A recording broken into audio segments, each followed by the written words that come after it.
ये कहानी शुरू होती है एक जंगल में, जहां ये दोनों टूर में आए हुए थे और किसी कारण दोनों खो गए।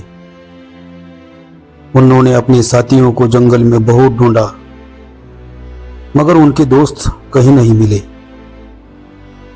जो दोनों खो गए थे वह एक लड़की और एक लड़का था। सुनसान जगह पर उन दोनों के सिवा दूर दूर तक कोई नहीं था। लड़की बहुत डरी हुई थी, पर लड़का निडर होकर उस लड़की को कहने लगा, तुम डरो मत, मैं हूं तुम्हारे साथ। कुछ दिन बीत गए। उन्होंने खुद को बचाया और उस जंगल से बाहर निकल आए। मगर उसके एक दिन पहले उस जंगल में लड़के को कुछ चमकता हुआ पत्थर दिखाई दिया। उस लड़के ने उस पत्थर को उठाया। जैसे ही उस पत्थर को उस लड़के ने हाथ लगाया, हाथ लगाते ही एक जोरदार झटका लगा।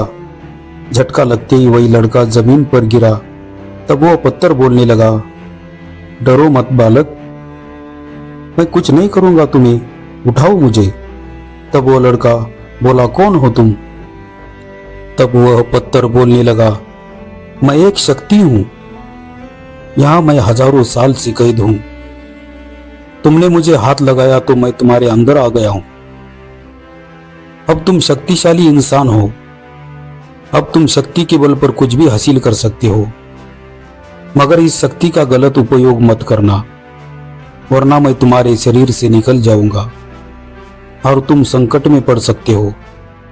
इस शक्ति की सहायता से तुम घर भी जा सकते हो, मगर इस शक्ति को गुप्त रखना होगा। और इस तरह दोनों शक्ति से घर वापस भी आ गए। उस शक्तिशाली शख्स का नाम था कबीर। उसके साथ जो लड़की थी उसका नाम था कीर्ति। वैसे वो दोनों अच्छे दोस्त थे। बचपन से ही वो साथ पढ़ाई करते थे। कबीर जब से इस शक्ति को पाया तब से बहुत बदल गया था। वह अपने ही धुन में मस्त रहा करता था। कीर्ति कबीर को बहुत मानती थी, इसलिए वह कबीर का साथ कभी नहीं छोड़ती थी।